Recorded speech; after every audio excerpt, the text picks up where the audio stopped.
rumput kopi dulu karena lur. itu sumber minyak Hari ini terbesar kita di bahas dunia, sesuatu selain yang daripada makin apa yang panas di Timur dunia Tengah. Yang internasional. dikejar sekarang dua, Indonesia sumber ternyata energi bukan cuma dan dipandang sumber sebagai negara mineral, besar di Asia terutama Tenggara, adalah tapi juga REE, dianggap sebagai Raw salah Earth satu gudang mineral dunia. mineral Dari langka nikel, untuk tembaga, kepentingan emas, teknologi timah, Superman. sampai rare Di earth kampung atau saya di mineral Bangka tanah Belitung itu jarang, paling banyak semuanya ada di sumber-sumber Indonesia. orang mencari Dan justru di karena Rusia, kekayaan mungkin itulah, perlu sampai Indonesia 2000 bisa menjadi meter incaran masuk banyak dalam kekuatan tanah besar ikut dunia. underground mining untuk Kalau kita lihat mendapatkan sekarang, sumber-sumber dunia sedang energi masuk era baru, persaingan monazit, sumber daya. xenotim dan Dulu lain-lain, negara termasuk berebut thorium. Di minyak, kampung saya sekarang di negara Bangka Belitung besar hanya mulai pakai berebut pacul, mineral kan, strategis menggali untuk 3 meter, industri 5 modern meter dan sudah militer. ketemu. Jadi Mobil listrik sumber butuh nikel, energi industri terbesar baterai ada di butuh Venezuela. kobalt dan Sumber litium, mineral radar, ada rudal, di jet Greenland. tempur, sampai Greenland mau satelit juga dicaplok, membutuhkan logam tapi dan mineral berhadapan sama khusus. NATO. Kalau NATO nyerbu Indonesia NATO berada di bubar. posisi yang Target sangat selain strategis Greenland, karena negara punya mana? salah satu cadangan nikel yang terbesar dikejar. di dunia. Dari Guam ke Papua Bahkan itu banyak cuma pabrik 6 jam. baterai Guam dunia itu sekarang wilayah melirik negara Indonesia bagian Amerika sebagai Serikat, pusat produksi di masa sebelah depan. timurnya Filipina yang Tidak jadi heran pangkalan kalau militer. banyak negara Dulu mulai kan mendekati di Indonesia Honolulu. lewat Kan investasi, dari Guam kerjasama ke Papua, industri, cuma sampai jam. diplomasi pertahanan. Laut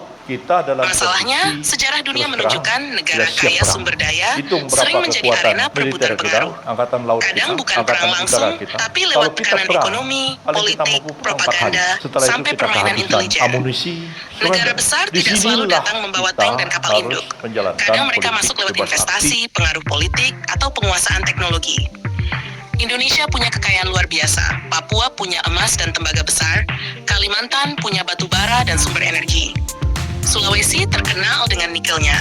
Maluku punya potensi mineral besar. Laut Indonesia juga penuh jalur perdagangan dunia yang sangat penting. Karena itu, posisi Indonesia sekarang makin diperhatikan dunia.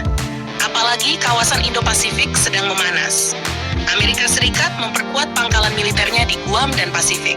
China memperluas pengaruh ekonominya. Negara Barat berlomba mengamankan rantai pasokan mineral. Semua ingin memastikan akses terhadap sumber daya strategis tetap aman. Disinilah pentingnya pertahanan nasional. Negara kaya sumber daya tapi pertahanannya lemah, biasanya rentan ditekan. Bukan berarti langsung diserang secara militer, tapi bisa dilemahkan lewat embargo, perang ekonomi, serangan cyber, atau operasi intelijen. Makanya sekarang Indonesia mulai mempercepat modernisasi militer. TNI AU mulai memperkuat armada jet tempur dan radar. TNI AL memperkuat kapal perang dan pengamanan laut. Karena jalur laut Indonesia sangat vital. Kalau jalur ini terganggu, ekonomi nasional bisa kena dampak besar. Indonesia juga mulai memperhatikan drone dan perang modern. Perang di Ukraina dan Timur Tengah menunjukkan drone murah bisa menghancurkan aset mahal. Bahkan sistem pertahanan udara miliaran dolar bisa kewalahan menghadapi swarm drone atau serangan massal. Karena itu, Indonesia harus belajar dari konflik modern. Pertahanan tidak cukup hanya membeli alutsista mahal. Yang paling penting adalah integrasi radar, satelit, drone, rudal, dan sistem komando. Semua harus saling terhubung. Selain itu, Indonesia juga perlu memperkuat industri pertahanan dalam negeri. Karena kalau perang besar terjadi, negara yang bergantung total pada impor akan kesulitan. Saat perang, negara pemasok bisa menghentikan pengiriman suku cadang atau amunisi. Makanya pembangunan industri pertahanan nasional sangat penting. Dari produksi kapal perang, drone, amunisi, kendaraan tempur, sampai pengembangan rudal nasional. Memang tidak mudah, tapi harus dimulai dari sekarang. Banyak analis juga melihat ancaman masa depan bukan cuma perang fisik. Sekarang perang informasi dan cyber juga sangat berbahaya. Data tambang, pelabuhan, listrik, komunikasi, semuanya bisa menjadi target serangan digital. Kalau sistem lumpuh, negara bisa kacau tanpa satu peluru pun ditembakkan. Indonesia juga harus menjaga stabilitas dalam negeri. Karena negara besar biasanya lebih mudah masuk ke negara yang terpecah secara politik dan sosial. Persatuan nasional menjadi bagian penting dari pertahanan negara. Selain militer, kekuatan ekonomi juga menentukan.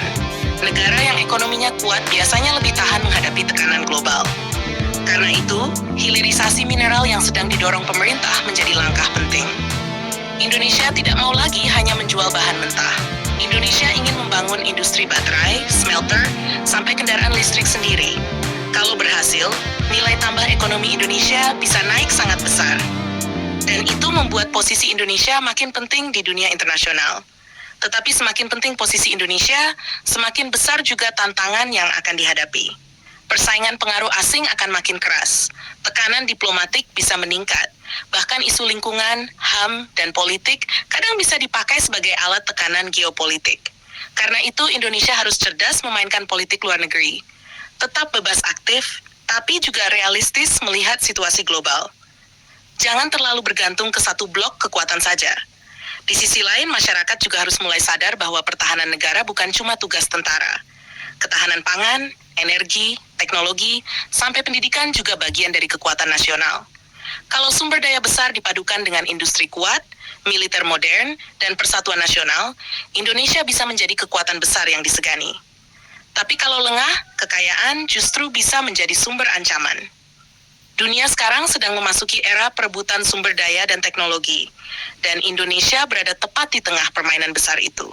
Makanya pertahanan, industri, ekonomi, dan penguasaan teknologi harus berjalan bersama.